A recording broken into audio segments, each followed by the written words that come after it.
Seres de la noche, bienvenidos de nuevo aquí a El Tribunal del Búho. Bueno, pues ayer asistí a un pase especial de Blue Beetle en Madrid, que ya sabéis que se estrena hoy, 18 de agosto, solo en cine, en todo el mundo. Y bueno, asistí con el amiguete Javi Olivares, que me invitó a que la acompañara, y en un cine bastante chulo, muy fresquito, con sus palomitas, sus cosas que nos atendieron la mar de bien, los amigos de Warner, y desde aquí pues les doy las gracias a ellos también.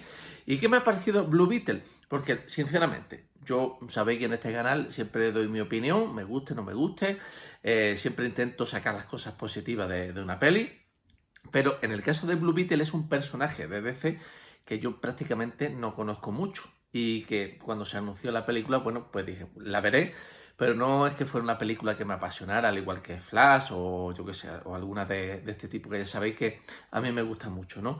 Y tengo que decir una cosa, es que creo que a veces el no llevar un hype desmesurado puede ayudar, ¿eh? Porque después de, bueno, de asistir ayer a ver la película y de tan solo haber visto uno de los primeros trailers que apareció de la misma, pues tengo que decir que me pareció una película bastante entretenida. ¿Es una película perfecta? ¿Es una película que sea la mejor que he visto en mi vida? Hombre, pues no. ¿Que es una película que me dejó un buen sabor de boca? Que salí con una sensación, oye, pues mira, qué agradable, qué película más entretenida. Que también creo que me quedó la sensación de que es una película que llega unos pocos de años tarde a lo que viene siendo ya el cine de superhéroes, en el que hemos visto prácticamente de todo y muy poquitas cosas nos sorprenden. Pues también.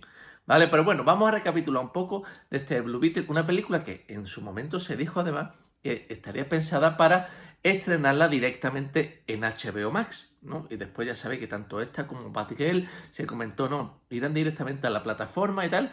Y yo dije, coño, digo, pues eran unas películas de bajo presupuesto, pero Blue Beetle ha costado más de 100 millones de dólares, o sea que eso de bajo presupuesto queda ahí. Sí que es verdad que comparada con otras películas de superhéroes en las que ha costado, por ejemplo, Flash, que costó más de 220 o 230, no sé, una barbaridad, mucho, mucho dinero, ¿no? Pues más del doble. Sí que es verdad que sorprende, pero tengo que decir una cosa, ¿eh? El acabado final de Blue Beetle está muy, pero que muy bien. Me ha gustado mucho porque creo que ha sido una película bastante inteligente en cuanto a saber aprovechar su presupuesto. Si no tienes más, pues no hagas que las cosas que no pueden aparentar más no lo hagan. Quiero decir con esto que se han centrado muy bien en sus momentos más espectaculares. Es una película que dura aproximadamente 2 horas y 5 minutos, más o menos. Tiene 2 escenas post-crédito, que después si eso ya os comento algo, ¿vale? Por cierto, voy a hacer esta opinión libre, o sea, quiero decir, que voy a hablar libremente, con spoilers, sin spoilers, porque no es una película que un spoiler te pueda reventar la experiencia de verla. No hay una cosa que diga, pues por ejemplo en Flash, una serie de cameos súper interesantes, que eran muy, muy chulos. Aquí no hay nada de eso, o sea que voy a hablar libremente, os lo abierto por si queréis seguir viendo el vídeo o no, voy a hablar libremente, ¿vale? Pues lo que decía, esta película sabe que tiene un presupuesto bastante más limitado, que oye, 100 millones de dólares ya es una barbaridad, pero bueno, en comparación con el resto de pelis de superhéroes, que son muchísimo más caras, ¿no?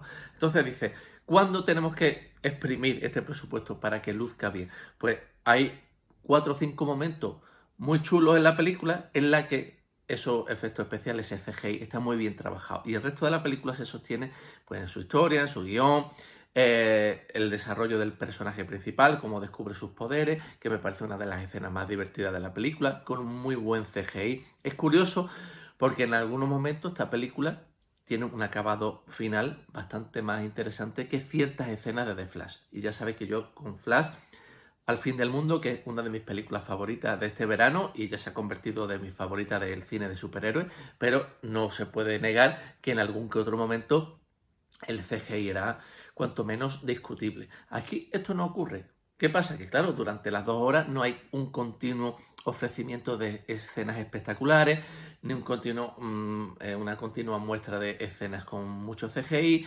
Entonces creo que, como decía, ahí ha sido bastante inteligente, ¿no? Lo que tienen que hacer lo hacen bastante bien y luce bastante, bastante bien. ¿Por qué decía al principio que creo que esta película llega un poco tarde? Porque esta película la estrena hace 7, 8, 10 años y yo creo que nos hubiera sorprendido mucho más. Ahora mismo la película en sí no ofrece nada nuevo, no hay nada que tú hagas que te levante de la butaca del cine y digas, ¡buah! Estoy flipando con esto.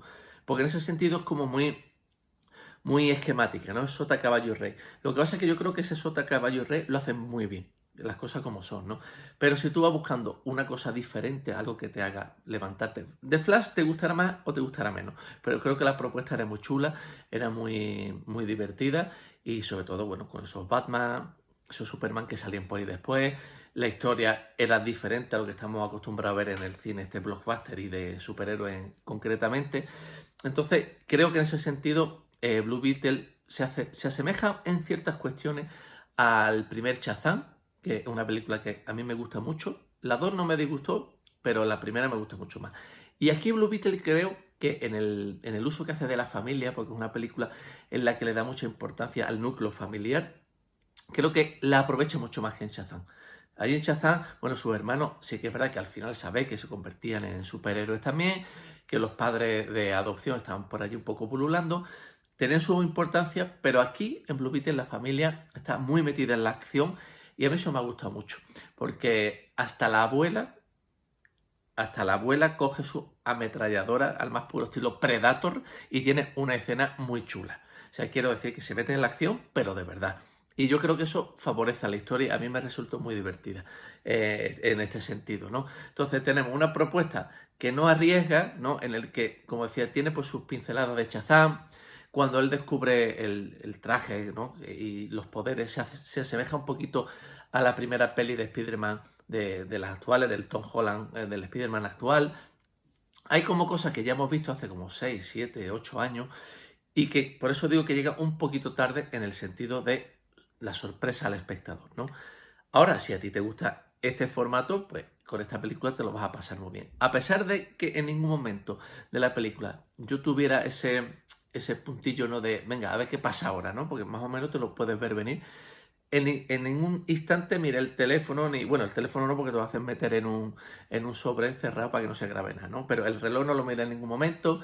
Quiero decir con esto que me lo pasé bien, que una película se me hizo muy amena, muy divertida y en ese sentido pues yo no tengo ninguna pega que ponerle.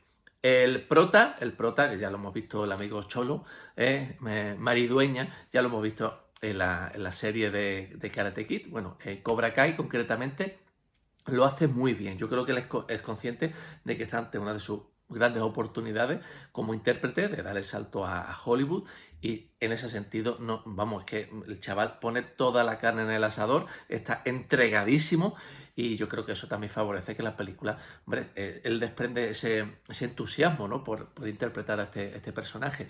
Así que esa parte está muy guay. Como decía, todo el personaje que forma su familia, bastante guay. En el apartado de los villanos, tengo ahí un poquito de queja, porque Susan Sarandon, que es una actriz maravillosa, aquí tiene un papel un poco, bueno, pues de que pasaba por allí. Y eso me hizo reflexionar un poquito el tema de los villanos en el cine moderno, el cine, me refiero al cine de entretenimiento, ¿no? Vemos el último Indiana Jones, que tiene también un pedazo de actor, y su villano es bastante plano. En Flash mismamente, para mí uno de los puntos más débiles de The Flash era que por un lado Dark Flash salía poco y tampoco, ¿sabes?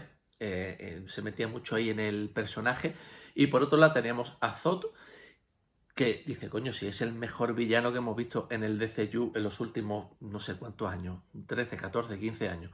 Joder, macho, mm, ¿por qué no le saca más partido? No sé por qué, no, no sé, no se le da la importancia o se está olvidando un poquito la importancia que tiene un villano en este tipo de películas. Se decía siempre, sobre todo en el cine de acción, que un gran villano haría que sacara lo mejor del héroe, ¿no? Y aquí yo creo que eso se nos está olvidando, ¿no? En ese sentido, el papel de Susan Sarandon para mí es bastante olvidable. Sin embargo, su mano derecha, el matón, ¿no? Este matón rudo, que aparte saca una armadura preciosa, que para mí es de lo mejor de la película. Ese personaje sí que impone. Y incluso aparece en un flashback partes de su pasado que explican por qué este señor se llega a convertir en malvado, que me parece súper interesante. Me hubiera gustado incluso ver bastante más.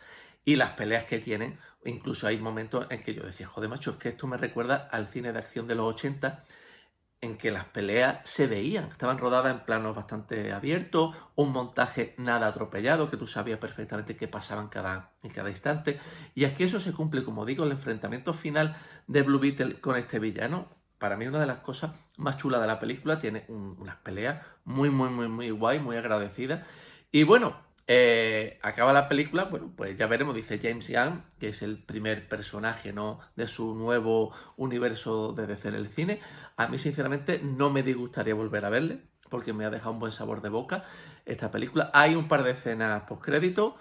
Una, esto no lo voy a decir, ¿vale? Una es una chorrada, pero la primera que sale sí que deja una puerta abierta a algo que yo creo que es interesante y que ya veremos si sigue o no sigue, porque parece que en taquilla hará, bueno, como era de esperar, unos números bastante discretos.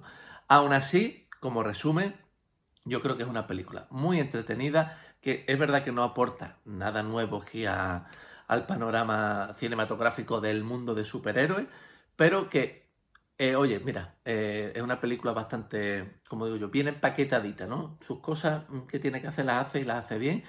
Hay momentos, bueno, que me gustan más que otros, evidentemente, pero yo la recomiendo. ¿Y es la mejor que he visto? No. ¿Es la peor? Pues por supuesto que tampoco.